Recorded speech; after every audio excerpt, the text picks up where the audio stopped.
हमें इस क्वेश्चन में कोई तीन इक्वल पॉइंट चार्जेस क्यूब किसी एक क्यूब जिसके साइड लेंथ ए है उसके कॉर्नर के ऊपर प्लेस्ड है as shown the figure.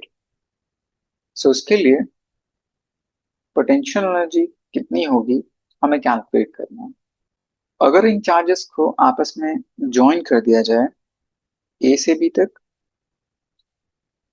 B से सी तक एंड ए से सी तक, तो ये एक ट्रायंगल दिखाई दे रहा है।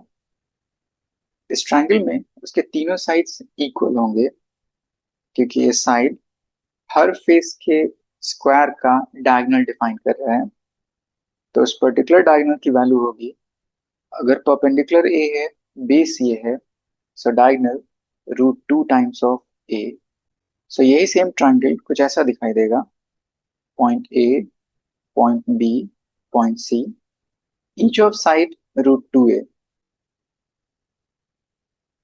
सो इस पर्टिकुलर सिस्टम के लिए इलेक्ट्रिक पोटेंशियल एनर्जी कितनी होगी हमें कैलकुलेट करना है।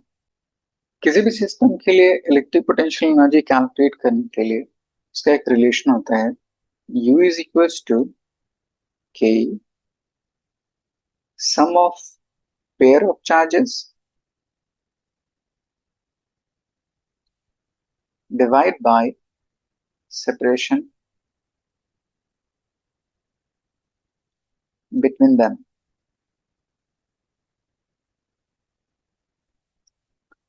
सो इस कॉन्सेप्ट के बिहाफ पे सपोज अगर मैंने चार्ज B लिया, सो ये मेरे पास पॉइंट चार्ज B, उसके साथ पेयर दो पॉसिबल होगा, एक A का और दूसरा C का।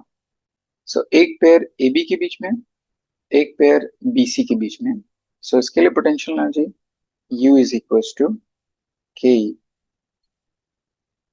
A और B के बीच में, so Q into Q divide by उनके बीच का separation √2a plus B and C के बीच में Q into Q divide by उनके बीच का सेपरेशन √2a। सिमिलरली अब C के साथ पेयर काउंट किया जाए तो B के साथ पेयर ऑलरेडी हो चुका है, इसके लिए सिर्फ एक पेयर पॉसिबल है A के साथ। तो C एंड A के बीच में charge Q into Q and again दोनों के बीच में सेपरेशन √2 टाइम्स ऑफ A। इन सबको सम कर लीजिए तो टोटल वैल्यू आ जाएगी 3/√2 times K Q² by A। Option 4 is correct.